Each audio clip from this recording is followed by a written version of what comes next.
မင်္ဂလာပါဒီနေ့ကဩဂတ်စ်လ13ရက်နေ့ဖြစ်ပါတယ်အဲ့တော့ဒီ13ရက်နေ့မှာ Dell ကို trade ခဲ့တယ်ပေါ့နော် Dell ကို trade တဲ့နေရာမှာတွေ့ခဲ့တဲ့ example လေးကိုပြောချင်ပါတယ်အဲ့တော့ Dell ကိုကျွန်တော်ကဒီနားလောက်မှာစပြီးတော့ဝယ်တယ်ဒါဆိုတော့မနက်ပိုင်းဒါ morning ဈေးထိုးကျသွားတယ်ကျသွားပြီးတော့မှသူပြန်တက်လာတဲ့အချိန်မှာဒီနေရာမှာကျွန်တော်ဝင်လိုက်တယ်အဲ့တော့495နဲ့496ပတ်ဝန်းကျင်လောက်ပေါ့ဝင်ပြီးတော့မှတက်သွားတယ်ဘယ်လောက်ထိတက်သွားလဲ400နဲ့4ထိတက်သွားတယ်ပေါ့နော်တက်သွားပြီမဲ့လို့ကျွန်တော်ကဒီ456နောက်10လောက်ထိမျောလင့်တယ်ပေါ့လေအဲ့ဒါနဲ့ဆက်ကင်လိုက်တယ်ကင်လိုက်တဲ့အချိန်မှာတော့ကျသွားတယ်ကျသွားပြီးတော့မှကျသွားတဲ့အချိန်မှာကျွန်တော်စိုးရိမ်ပြီးဒီနားလောက်မှာရောင်းတယ်တကယ်ဆိုရင်ကျွန်တော်ဘာလုပ်တင်တာလဲတကယ်retest လာမယ်ဆိုတာသိတယ်ပေါ့နော်ပုံမှန်ကတော့ဒီလိုတွားပြီးတော့ 9am ကိုထိ retest တစ်ချက်တော့ပြန်ပေးလိမ့်ရှိတယ်ဒါပေမဲ့အဲ့ retest ကိုမဆောင်ဘူးဒီအောင်မဆောင်ဘဲနဲ့ရောင်းလိုက်တော့100ပဲမြတ်လိုက်တယ်တကယ်ဒီကန်တဲ့အဆုံးထိဆောင်လိုက်ရင်တော့300 250 maybe အဲ့လောက်တော့မြတ်နိုင်တယ်ပေါ့နော်အဲ့ဒါတခါဆုံးရှုံးသွားခဲ့ပြန်တယ်ပေါ့လေ okay fine အဲ့တော့အဲ့ဒီကပြီးတော့နောက်တစ်ခုဒီမှာကန်တဲ့အစိမ်းအသေးလေးပေါ်ပြီးတော့မှဒီအနီကန်တဲ့တွေဆက်ဆင်းသွားတယ်အဲ့တော့တေချာတာကတော့ဒီလိုမျိုးကန်တဲ့တွေဆင်းပြီဆိုရင်ဒါဟာဆင်းဖို့တေချာပြီဒီလို retest တစ်ချက်ပေးရင်တော့ပိုတေချာပြီပေါ့နော်အဲ့တော့ထွက်မယ်ဆိုရင် exit plan ဒီလိုမျိုးအနီတွေကျတာနဲ့ချက်ချင်းမထွက်သေးပဲနဲ့ဒီလိုအစိမ်းတစ်ချောင်းပေးတာကိုကျွန်တော်တို့စောင့်လို့ရတယ်ပေါ့နော်ဒါပေမဲ့ risk တော့များတယ်ရောင်းချင်ရင်ဒီနားမှာလည်းရောင်းလို့ရတယ်ပထမတစ်ချက်ဒီနားမှာမရောင်းဘူးဆိုရင်ဒီအစိမ်းကန်တဲ့အဆုံးမှာရောင်းဒါလိုစောင့်ရောင်းတာတော့ပိုကောင်းတယ်ပေါ့နော်ဒါတော့ဒီ exit plan Dell နဲ့ပတ်သက်ပြီးတော့ရခဲ့တဲ့ပထမအတွေ့အကြုံပါနောက်တစ်ခုကဘာလို့ကြမယ်လို့သတ်မှတ်လို့ရလိုက်လဲဆိုတော့ပထမဒီ resistance ကိုဒီကန်တွေကမဖောက်ဘူးဖြစ်တယ်မဖောက်ဘဲနဲ့နောက်ထပ်အစိမ်းလေးတစ်ခုသေးသွားပြီးတော့မှ selling pressure တွေဒီမှာဝင်ပြီဆိုတာသိတာတယ်ပေါ့နော်အဲ့ဒါကြောင့်မလို့ထွက်မယ်ဆိုလို့ရှိရင်ဒီလိုနေရာတွေမှာထွက်လို့ရတယ်ကျွန်တော်အထွက်လဲတစ်ချက်စောသွားဒီနားလောက်မှာထွက်လိုက်တော့ကိုယ့်ရဲ့ရှိတာတွေပါသွားတာပေါ့နော်မြတ်ထားတာတွေပုံပါသွားတာပေါ့300ကျော်လောက်မြတ်ထားတာပါသွားခဲ့တယ်တခါအဲ့ဒီဟာကိုစောင့်ပြီးတော့ပြန်ဝင်မယ်ဆိုပြီးစောင့်တဲ့အချိန်မှာဒီကောင်ပြန်ကျသွားတယ်ပြန်ကျသွားပြီးတော့မှဒီလိုပြန်လာတဲ့အချိန်မှာတော့ဒီကောင်ပြန်ပြီးတော့ဒါ 20am ကိုဖောက်ပြီးဆိုပြီးတော့မ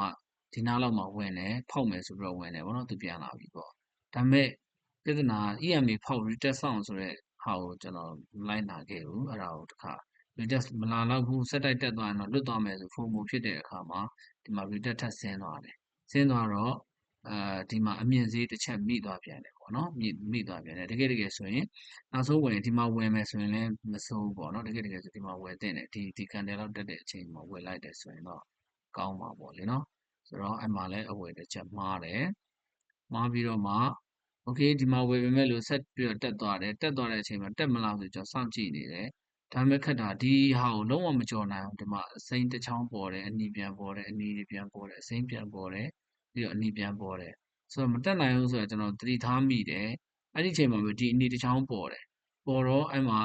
မရောင်းသေးဘူးဆက်ကြည့်တယ်အစိမ်းတစ်ချောင်းတက်လာတော့ပြန်လာမလားလို့စောင့်တယ်တကယ်ဆိုတော့ကျွန်တော်ဒီမှာထွက်တင်တာဒါဟာလုံးဝထွက်တင်တဲ့ exit နေရာပဲအဲ့တော့မထွက်ဖဲနဲ့ဒီကိုသွားလိုက်တော့အဲ့မှာပိုဆိုးသွားတယ်ဒါပေမဲ့ဒီလိုပြန်တက်တဲ့အချိန်မှာကျွန်တော်နှစ်စုဝယ်ထားတာတစ်စုကိုရောင်းလိုက်တယ်ရောင်းပြီးပြန်လာနိုင်ဦးမလားလို့စောင့်နေပေမဲ့လို့သေးသေးလေးတွေဖြစ်နေတယ်ဒီလိုမျိုးအသေးသေးလေးတွေဆင်းနေတဲ့အချိန်မှာဒိုဂျီတွေပေါ့နော်ဒိုဂျီကန်တွေဆင်းနေချိန်မှာတော့ဒီအစိမ်းချောင်းကြီးကိုသိမကြိုက်ဘူးနော်ငါထွက်ရင်ကောင်းမယ်လို့စဉ်းစားနေတယ်ဒါပေမဲ့မထွက်လိုက်ဖြစ်ဘူးမထွက်လိုက်ဖြစ်တဲ့အချိန်မှာဒီအချောင်းဒါတွေဆက်ဝင်သွားတယ်ဝင်သွားတော့ဒီဇုံတွေပါဖောက်သွားတာပေါ့နော်ရှေ့ကဇုံတွေပါဖောက်သွားတဲ့အခါကျတော့ပိုဆိုးသွားတာပေါ့အခြေအနေကအဲ့တော့ပိုပြီးအရှုံးခံပြီးရောင်းလိုက်ရလို့ဖြစ်သွားတယ်ပေါ့နော်ဒါကြောင့်မလို့ဒီနေ့ရလိုက်တဲ့သင်ခန်းစာကတော့ဗာလဲဆိုတော့အဝင်အထွက်entry point မှန်ဖို့လိုတယ် exit plan မှန်ဖို့လိုတယ်ပေါ့နော်ပထမဝင်တာကဒီမှာဝင်တာမှန်တယ်ဒါပေမဲ့ဒီမှာထွက်တာမှားတယ်တကယ်ဆိုရင်ဒီမှာထွက်ရမယ်ဒါတစ်ခုပေါ့နော်ဒုတိယတစ်ခုကဒုတိယတစ်ချိန်ပြန်ဝင်တဲ့အချိန်မှာလဲဒီမှာဝင်တာမှားတယ်တကယ်တော့ဒီ retest ကိုစောင့်ပြီးတော့ဒီနေရာမှာဝင်သင့်တယ်ပေါ့နော်အနှိမ့်ဆုံးတော့ဒီမှာမဝင်ခဲ့ရင်တော့မှဒီနားမှာဝင်ရမယ်ပေါ့နော်ဒီနားမှာဝင်ရမယ်ဒီလိုဝင်သင့်တယ်ပေါ့နော်ပုံမှန်အဖြစ်တော့ဈေးတက်မဲ့အရာဆိုရင်ဒီရှေ့က support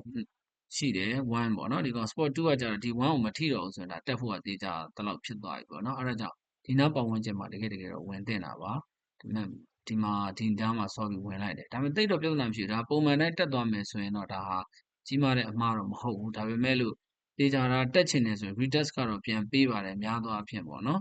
မပေးတဲ့အခါလည်းရှိတယ်ပေါ့လေဒါပေမဲ့9ချိန်မှာတော့3ချိန်လောက်ကတော့ပြန်ပေးတာများပါတယ်အတွေ့အကြုံအရအကြောင်း retest စောင့်တင်တယ်ဆိုတာIC ကန်လွတ်သွားတယ်ပေါ့နော်ဖောက် IC ကန်ကိုမလိုက်နာခဲ့ဘူးအဲဒါကြောင့်မလို့ဒီနေ့loss ဖြစ်တယ်ပေါ့နော်ဒီကောင်ဆိုရင်ပြီးတော့တက်သွားတယ်ဒီမှာဈေးမတက်နိုင်တော့ဆိုတာကျွန်တော်သိတယ်သိတဲ့အချိန်မှာထုတ်ရောင်းရမယ်အမြန်တကယ်မရောင်းပြဘူးဒီချောင်းကြတယ်ကြတဲ့အချိန်မှာတကယ်ဒီချောင်းတက်တဲ့အချိန်မှာနှစ်ခုစလုံးထုတ်ရောင်းလိုက်ရင်အရှုံးတော်တက်တာမယ်ဒါပေမဲ့ဒီမှာမရောင်းလိုက်ဖြစ်ဘဲနဲ့ဒီနားမှာတစ်ခုရောင်းတယ်ပြီးတော့ဒီနားမှာတစ်ခုရောင်းလိုက်တယ်လို့ဖြစ်သွားတယ်အဲ့တော့ပို့ပြီးတော့နစ်နာသွားတယ်ပေါ့နော်တကယ်လို့ပြန်အောင်စောင့်လိုက်မယ်ဆိုရင်တော့ဒီမှာဒီလိုစောင့်ပြီးတော့ဒီမှာပြန်ရောင်းတယ်ဆိုရင်လည်းအခြေအနေတော့ရနိုင်တယ်ပေါ့လေဆက်ကြသွားမှာဆိုလို့ကိုလည်းစိုးရင်ပြီးရောင်းတာပေါ့တော့အဝင်အထွက်တွေကျွန်တော်တို့မှားခဲ့တဲ့ဟာတွေတော့ရှိပါတယ်လို့ဒါကြောင့်ဒါကDell ကပေးတဲ့သင်ခန်းစာဖြစ်ပါတယ်